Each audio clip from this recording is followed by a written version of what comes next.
the 25 students from the hostel fleeing to an unknown location. Meanwhile, Governor Nasir Idris of Kebbi State has assured the government and security agencies are doing everything possible to rescue the abducted girls.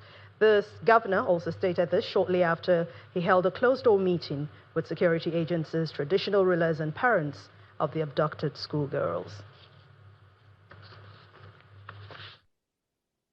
The unfortunate thing has already happened. They have abducted our children. We have come, we have seen things by ourselves. And we see the parents that their children were being abducted. And we give them confidence, we give them our words that we'll do everything possible to ensure that their children are being rescued. And we also assure them that let them have confidence in us. And we'll make sure that the security agencies will do everything possible to do the needful. That is the essence of our coming to Maga, to see our people, and also to give them confidence and to give them words of encouragement.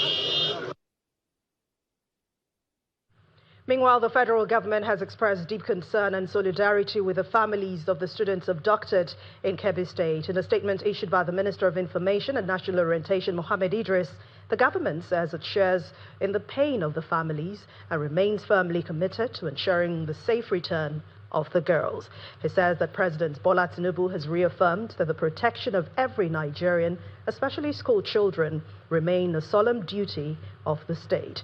The statement reads in part, "Our security and intelligence agencies have been given clear directives to locate, rescue and safely return the students and to ensure that the perpetrators are brought to justice.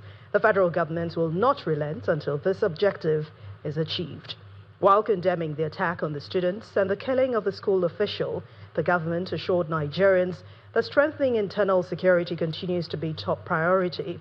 According to the minister, the federal government is recalibrating the nation's military, police and intelligence architecture to effectively prevent such attacks and to respond with greater speed and precision whenever threats emerge.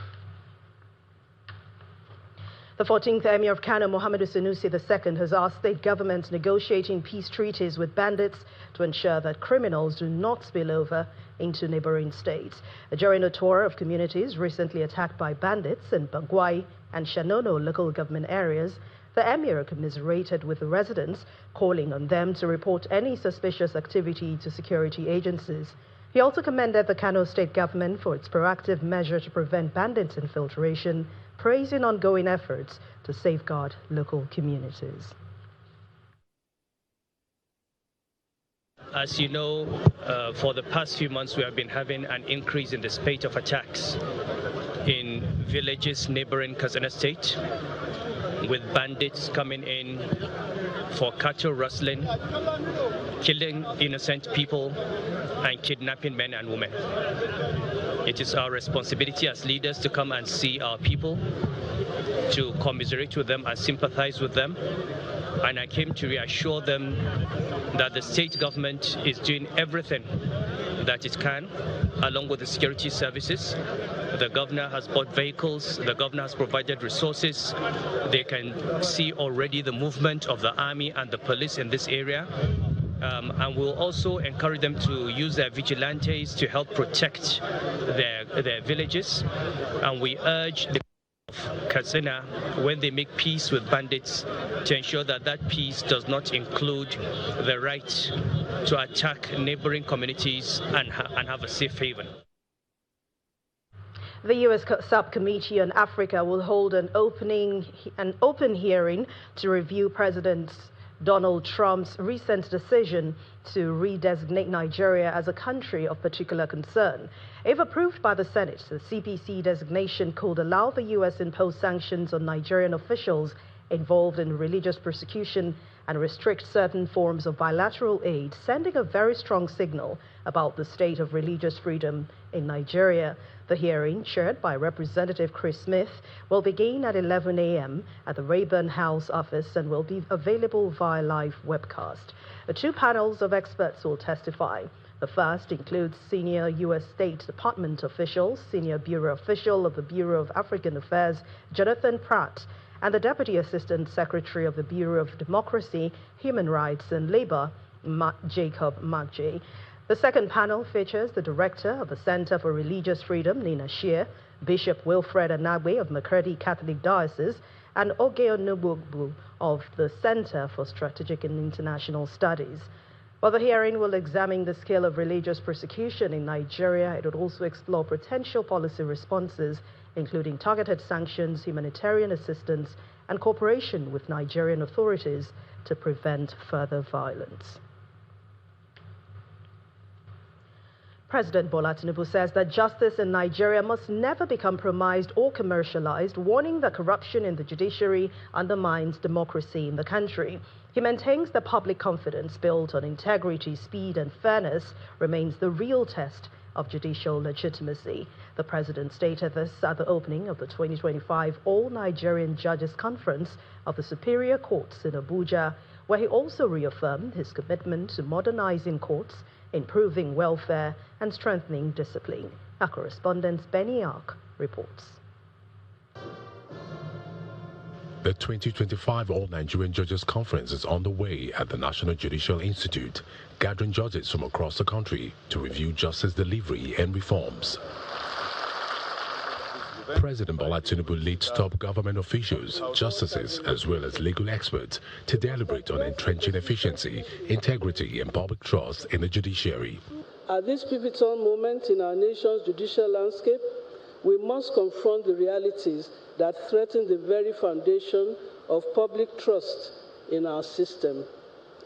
The judiciary occupies a unique position as the guardian of democratic stability, and it is upon us to safeguard that trust through principled and impartial adjudication. In his address, President Tinubu reiterated his support for a fearless, modern, and independent judiciary. We cannot build a just society without a fearless and functional judiciary. In this period, we have resolved to provide the institutional and material support that will enable our courts to perform their duties with dignity, confidence, and efficiency. He added that justice must never be bought or influenced, warning that corruption in the bench threatens national stability. Justice must never be for sale. The bench must never become a sanctuary for compromise. Corruption in any form or any arm of government weakens the nation, but corruption in judiciary destroys it to the core. When justice is compromised, government loses its integrity and democracy loses its foundation. The conference is expected to produce reforms that will strengthen the courts and reinforce their role as the last hope of the common man. Benny Ark, Channels Television News. Vice President Kashim Shettima says that Nigeria remains firmly committed to building structures and operational systems that support intra-African trade and the growth of industries in the country. The Vice President stated this at the opening of the Customs Partnership for African Cooperation in Trade Conference held in Abuja, where he also emphasized the importance of integrated trade among African nations. Our State House correspondent Emperor Simon reports.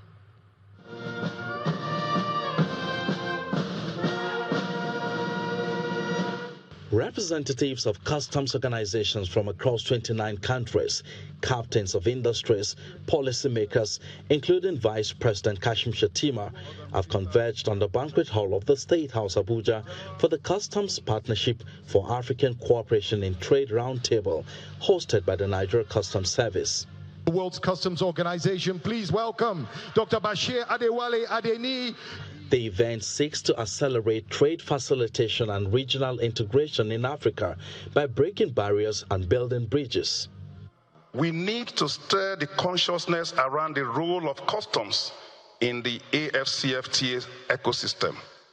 The agreement is ambitious and necessary, but without customs administrations that are equipped, coordinated, and actively engaged, we will be building a house without a foundation. In the first half of 2025, Nigeria's trade with other African countries reached 4.82 trillion naira, an increase of more than 600 billion naira compared to 2024, signaling the government's efforts at strengthening regional trade momentum. These policy actions are yielding results, and this year, Nigeria's trade performance shows strong momentum. Overall, exports increased by 21%. Non-oil exports grew by 24.75% in Q1 2025, driven by agriculture, value-added goods, and solid minerals. Vice President Shettima says Africa cannot develop if countries operate in silos. Nigeria remains firmly committed, structurally and operationally, to building an Africa that trades by design, where integration is practical, measurable, and effective. Our ambition is simple: a continent where borders facilitate opportunities rather than inhibit them. During the three-day event, discussions will center around customs innovation under AFCFTA, the elimination of non-tariff barriers, and how to harmonize continental integration through regional cooperation. From the presidential villa, Emperor Simon, Channels Television News. Now, Your Excellency, we're going to take some... In part two, after the break, President of the Senate, Godswill Akpabio, commissions agricultural equipment procured by the Edo State government in Benin City, the state capital. Please join us again.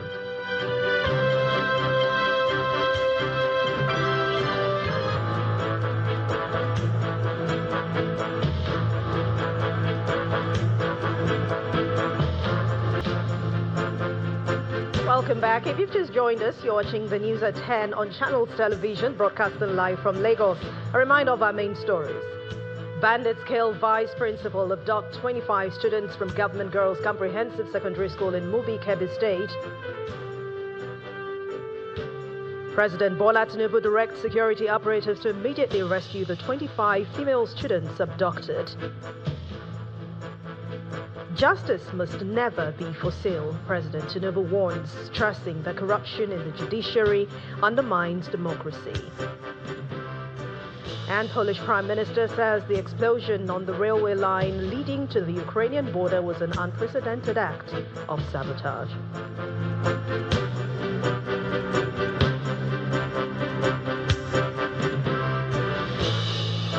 The governor of Edo State, Monday Okweholo, says that there are indications former governor of Edo State, Godwin Obaseki, will be invited home to answer questions about the controversial Museum of West African Arts, MOA. Governor Okweholo made this known in the presence of the Senate President, Godswill Akpabio, during a ceremony for the commissioning of agricultural equipment in Benin City, the state capital.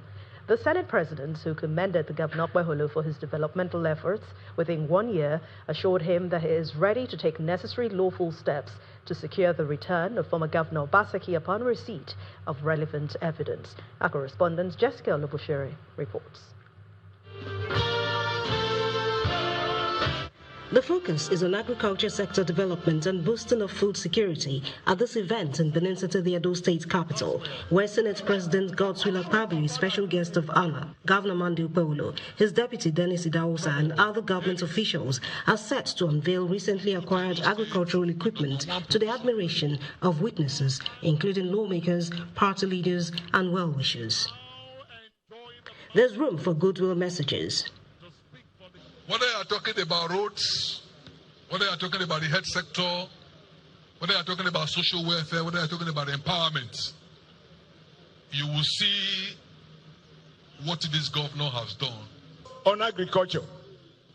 So you can see from market woman today, the farmers are celebrating. So you are giving to the urban elite, you have given to the traditional institution, you have given to children, you give it to students, and today you are giving to Edo farmers. Governor Okweholo, who maintained his determination to develop the state with available funds, also made some allegations about the controversial Museum of West African Art project. And MOA was registered by 3 organs: Edo State Government, the Royal Palace of Benin, and the Commission Monument Museum. They threw the names out. They took 1 billion into MOA. Edo contributed 3.8 billion as against 4.1 billion from their own bill of quantity. So the money donated by international community, where are they?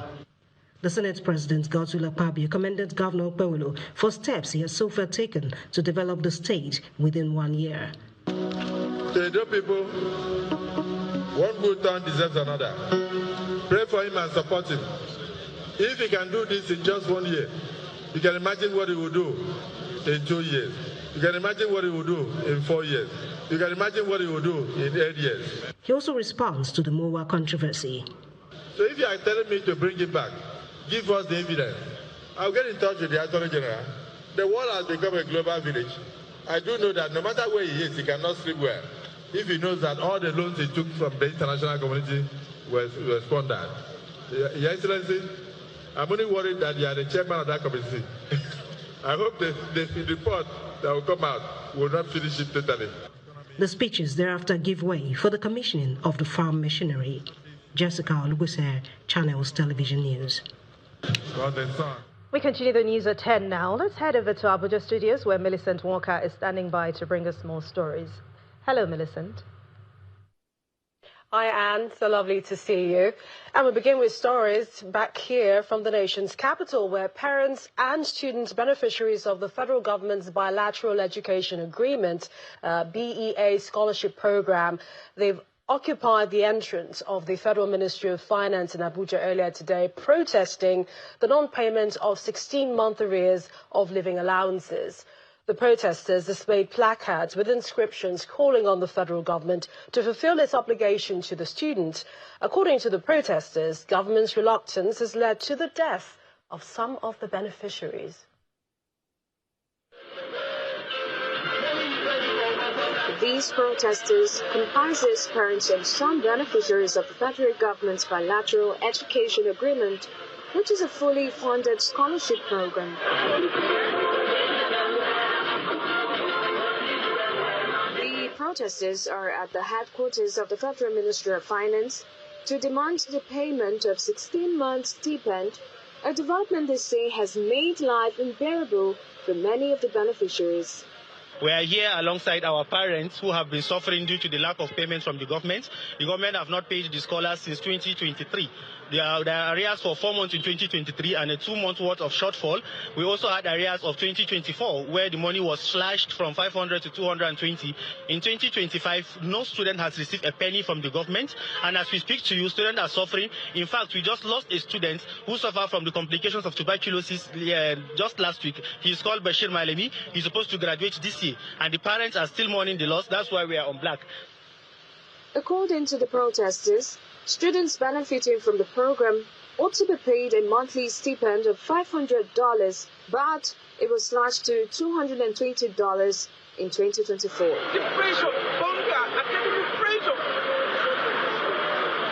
However, the protesters say no stipend has been paid since 2024, a development that has impacted on the livelihood of many parents. They took them there for studies. It's not good to abandon them. We are pleading for the government to do something about it. We are pleading. You send a 16-year-old child out of this country to a no-man's land without money. Government should please have mercy on these children. Have mercy on them.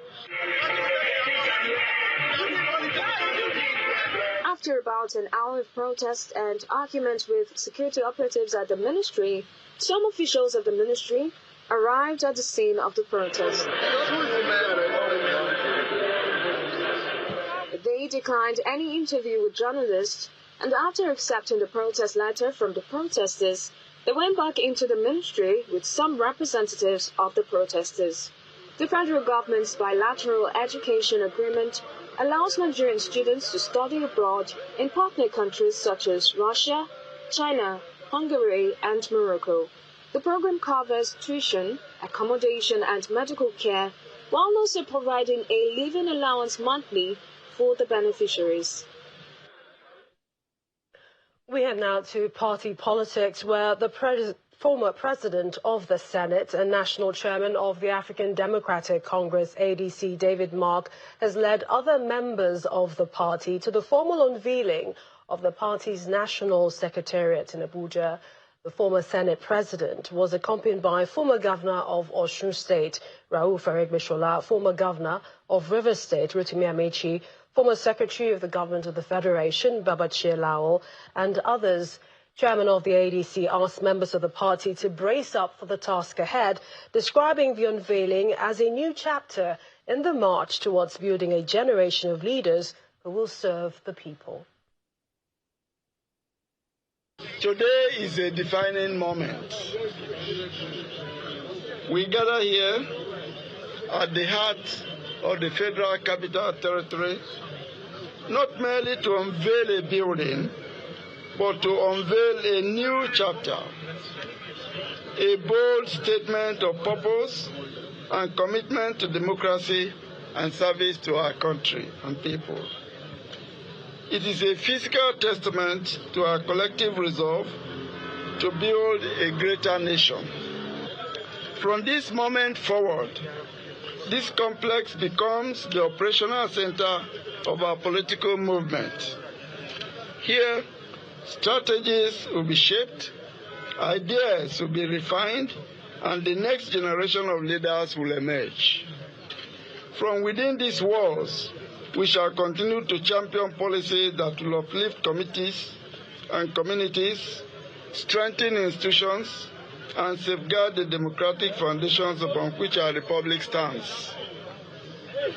Let this day mark the end of all divisions. Let today symbolize the rise of a stronger, more disciplined, more visionary, and more people-oriented political party with only one agenda: to serve Nigeria and to serve the people. Well, staying with party politics, all members of the Taraba State House of Assembly elected under the platform of the People's Democratic Party, and also those who joined the party recently, have defected to the All Progressives Congress. According to the members, the defection is because of the unending rancor in the party at the national level and the need to align the centre with the centre, they say, for federal presence in the state. Already, Governor Agbu Kefas has signalled his intention to defect from the party in the coming days.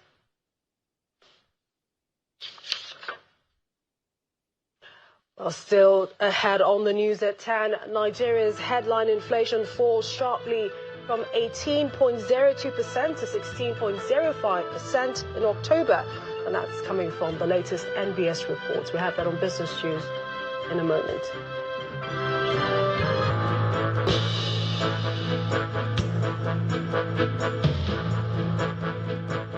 Welcome back. You're still watching the news at 10 on Channels Television. And let's take you back to our lead story where we told you the bandits had reportedly abducted 25 students from the Government Girls Comprehensive Senior Secondary School in Maga, Kebbi State. And that's after killing the school vice principal, Hassan Makuku. Here are more details. When the students and staff of Government Girls Comprehensive Senior Secondary School in Maga, Kebbi State, retired to their dormitories on Sunday night, little did they know that their sleep will be disrupted. That disruption came in the early hours of the day, just at the break of dawn. The unfortunate thing has already happened. They have abducted our children. We have come, we have seen things by ourselves. And we see the parents that their children were being abducted. And we give them confidence, we give them our words that we'll do everything possible to ensure that their children are being rescued. And we also assure them that let them have confidence in us and we'll make sure that the security agencies will do everything possible to do the needful. The pandemonium that followed can only be imagined. The bandits took away 25 of the schoolgirls in what is reminiscent of the abduction of the Chibok and Dapchi girls. After the news broke, the state governor, Nasir Idris, held a closed-door meeting with security agencies, traditional rulers and parents of the abducted girls. And after that meeting, he assured them that the government and security agencies are doing everything possible to rescue them. We were asleep when around 3:30 a.m. we heard noises at the door. I woke my husband thinking there were animals disturbing us. Tragically, bandits had broken down the door and entered our home. They killed my husband. Afterward, they ordered me to go, but I refused. At that moment, my daughter came out of her. The bandits forced her to follow them instead, pushing her ahead at gunpoint to lead them to the girls. When they arrived and they saw the girls there, they abandoned my daughter, which allowed her to escape. We were at the mosque performing our prayers when an imam from a nearby mosque arrived and asked if we knew what was happening. He informed us that bandits had attacked our community. It was then that the gravity of the situation became clear. I have two daughters attending the school. When I reached the hostel, I found my younger daughter and I asked about Khadija. She told me that the bandits had taken her away. This is no doubt a setback for the nation's security, which has been in the spotlight lately, following the designation of the country as a country of particular concern by the U.S. President Donald Trump.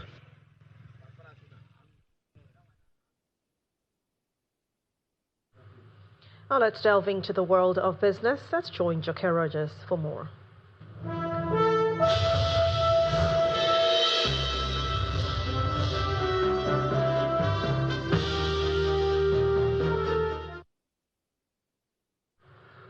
Thanks, Anne. Welcome to Business News. Nigeria's headline inflation rate has dropped to about 16.05% in October from 18.2% reported in September. The latest reports by the National Bureau of Statistics indicates a cooling of price pressures after months of sustained inflationary strain. On a month-on-month basis, headline inflation rate is at 0.93%, showing a slower pace of price increases compared to previous months. Meanwhile, year-on-year food inflation remains stable at 16.87% from September to October. Core inflation is down 18.69% in October from 19.53% in September. Urban inflation dropped to 15.65% in October from 17.50% in September, and rural inflation slid to 15.86% from 18.26% in September. Reactions are trailing the latest drop in Nigeria's inflation, which is coming just a week before the central bank's last monetary policy committee meeting for this year, set to hold next week. The CEO of Financial Derivatives Company, FDC, Mr. Bismarck Rouhani, in an interview with Channels Television, explains the factors behind the drop as well as expectations for the coming months. Why that sharp drop? Because there are three things that are playing out at the same time. One, inflation. Two, disinflation, which means a slowing rate of inflation. And three, deflation. Compared to the basket of goods you bought at this time last year, the prices have dropped by almost 2% to 16.05%. More, but one thing that we have to understand is that month-on-month inflation actually increased. But generally speaking, the inflation numbers look impressive.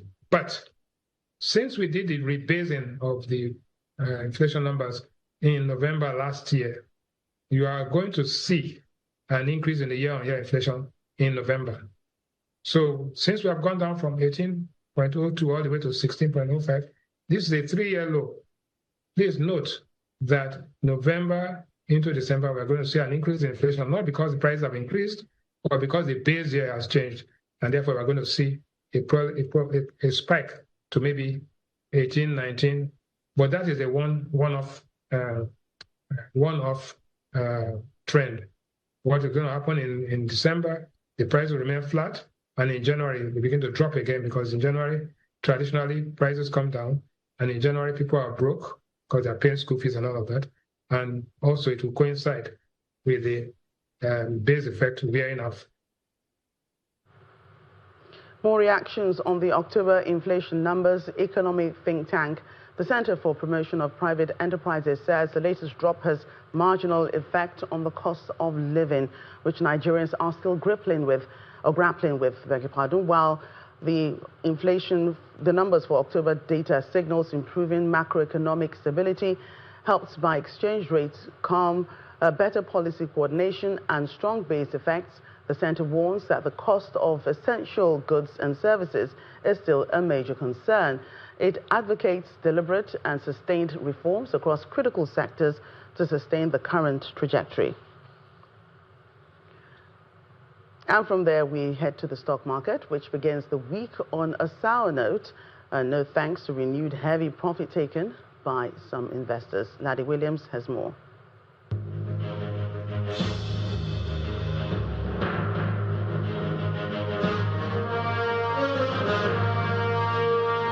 Hello and welcome to the Stock Market Report. So it seems like deja vu right now. You see, last week, first 2 trading days of the week, we saw a drop on Monday, then a bigger drop Tuesday. Fast forward to today, we're seeing the market start with a big drop, over 1% there, 1.26.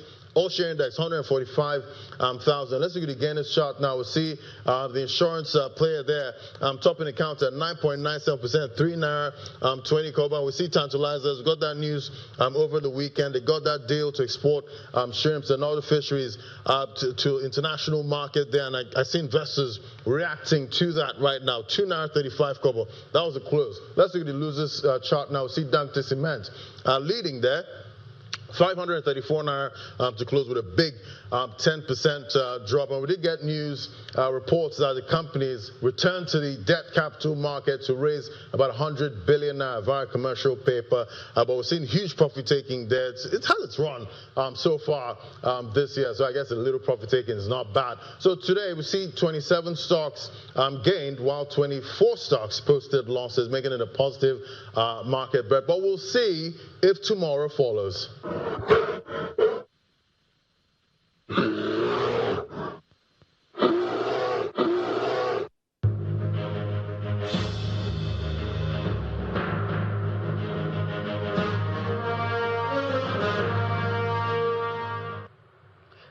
Well, some African stock markets ended trading session positive, but it is a reverse for the global peers today. Let's take a look at those closing numbers.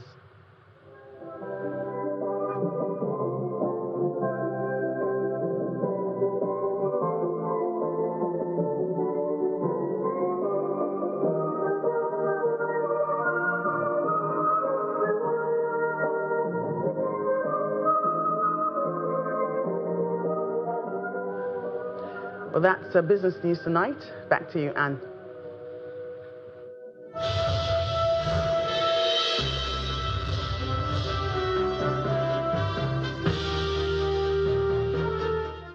Thank you, Joke. And still to come on the news at 10, Polish Prime Minister says explosion on the rail line leading to the Ukrainian border was an unprecedented act of sabotage. That's in Around the World in 5. Please join us again.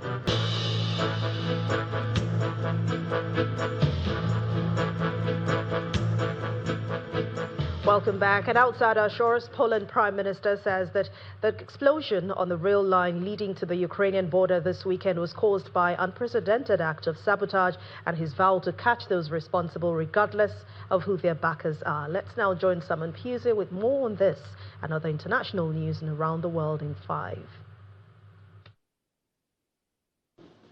Good evening and welcome to the channel's studios here in London with your international news around the world in 5.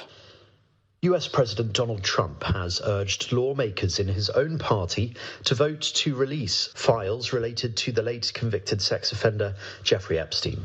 Mr. Trump wrote on Sunday night that Republicans in the House of Representatives should do so because we have nothing to hide. It is a striking reversal for Mr. Trump after weeks of saying the clamour for a vote on the release was a Democratic-driven distraction. There has been a slow drip feed of documents concerning the disgraced financier by House Democrats, some of which reference Trump, who has always denied any link to Epstein's sex abuse and trafficking. They're using Jeffrey Epstein as a deflection from the tremendous success that we're having as a party. Vital supplies of U.S. liquefied natural gas are due to start flowing into war-ravaged Ukraine this winter via a pipeline across the Balkans. The deal was announced after Ukraine President Volodymyr Zelensky met Greek Prime Minister Kyriakos Mitsotakis in Athens on Sunday. Greece is working to increase the flow of American LNG to its terminals to replace Russian gas in the region. The European Commission plans to ban all imports of Russian gas to EU member states by the end of 2027, arguing revenue from such sales funds Russia's war in Ukraine. In Ukraine, which experiences freezing winters, there are fears of an energy crisis as Russia attacks energy facilities. Chile's presidential election will go to a runoff vote in December between a Communist Party and a far-right candidate after the first round on Sunday produced no outright winner. The election campaign was dominated by crime and immigration, as migration to the country has grown in recent years and candidates pledged to fight foreign gangs like Venezuela's Tren de Aragua.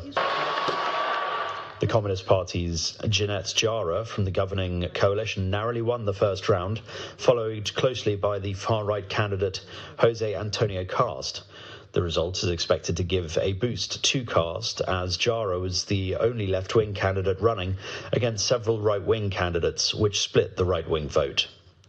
Authorities say a man has been arrested in connection with a deadly car bomb attack that killed 8 people and wounded 20 others in Delhi last week.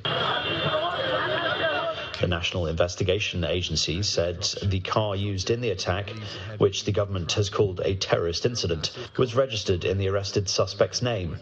They have accused him of conspiring with the alleged suicide bomber. The suspect was a resident of Indian-administered Kashmir, authorities say. The explosion happened near a metro station close to Red Fort, one of Delhi's most high-profile landmarks.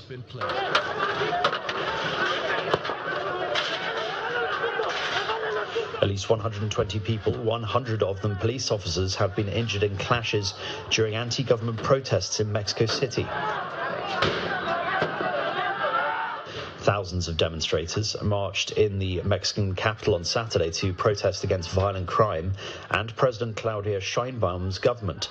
Sheinbaum said the marches, which also took place in other cities, had been funded by right-wing politicians who oppose her government. The rally was organized by Gen Z youth groups, drawing support from citizens protesting against high-profile killings, including the assassination just weeks ago of Uruapan Mayor Carlos Manzo, who had called for tough action against drug cartels. A mud volcano has erupted in Taiwan, spewing water with sediments and gas. Video shows locals enjoying the spectacle by throwing flaming rags into the volcano, which sets alight the methane gas emitted during the eruption. The Wandman mud volcano is a particularly unusual example of the geological phenomenon. 11 times in 3 years. And an airport in the Japanese city of Hanamaki temporarily suspended flights on Wednesday after a bear wandered onto its grounds. The animal was spotted on the tarmac at 1 p.m. local time, halting flights for more than an hour. Human encounters with bears have reached record levels in Japan. 13 people have been killed by bears this year, while more than 200 have been wounded. The incidents have prompted authorities to deploy troops to hunt bears and help stop the attacks. And that's your international news around the world in 5. Now back to the Channel's studios in Lagos.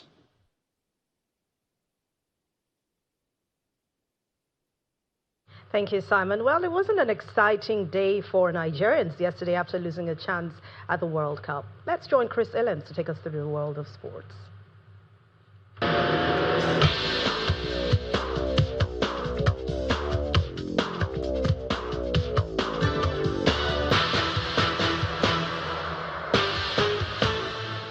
Well, thank you, Anne, and you're spot on. It wasn't an exciting day, but now the Nigerian Football Federation has apologized to Nigerians following the Super Eagles' failure to qualify for the 2026 FIFA World Cup finals making it a back-to-back miss for the three-time African champions.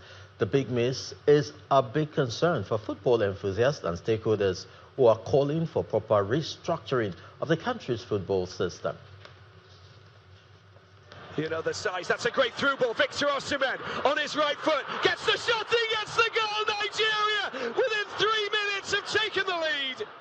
The 4-0 victory over Benin Republic in August sent the Super Eagles to the World Cup playoffs, with hopes the three-time African champions could still salvage a World Cup spot, having failed to make it in the group stage qualifiers. The hat-trick here. In Rabat, Morocco, the Super Eagles scaled the first hurdle when they beat Gabon 4-1 in extra time to set up a final showdown with the Democratic Republic of Congo. It was a big test for the Super Eagles. They, however, failed to show up when it mattered the most. The defeat on penalties to their opponents, the DR Congo, after a 1-0 draw, dents the country's hopes of playing at the World Cup for the second successive time. About 3 or 4 coaches to execute this World Cup, qualifiers. It's so disheartening because the players are not there. Nobody is telling them that it's their business to go to the World Cup. Maybe they don't know they're supposed to go to the World Cup. So if they're not going to the World Cup, it's their office. So if you can't perform in your office, what are you doing? We should be up there. Look. We have precedents. Look at what has happened over time. The likes of Okocha, when they were playing football, they can go to anywhere and beat anybody.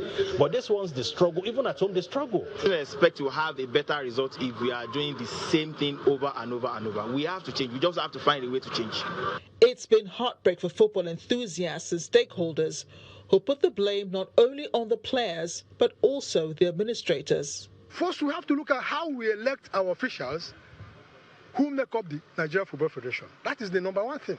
Because if you don't look at that, World Cup finance is a big business.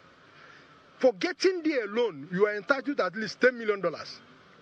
Quote me, for getting to the World Cup finals. If you get to the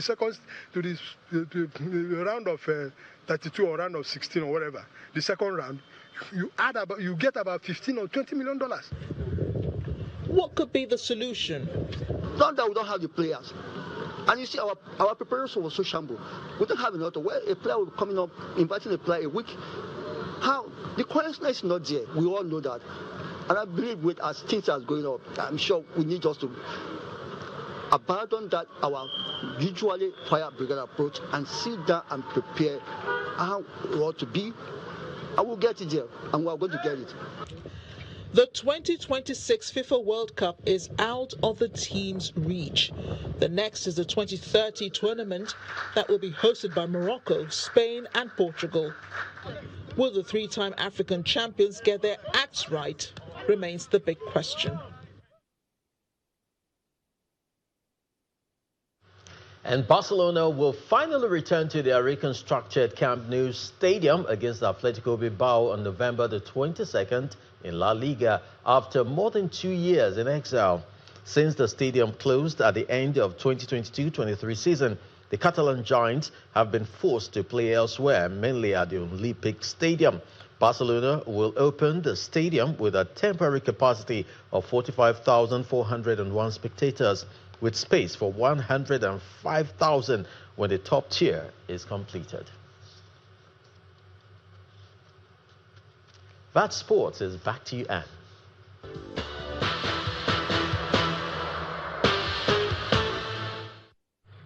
Thank you, Chris. And the main news again. Bandits have killed the vice principal and abducted 25 students from Government Girls Comprehensive Secondary School in Mubi, Kebbi State.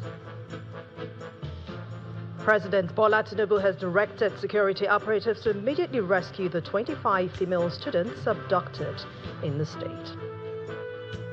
And Polish Prime Minister has said the explosion on the rail line leading to the Ukrainian border was an unprecedented act of sabotage.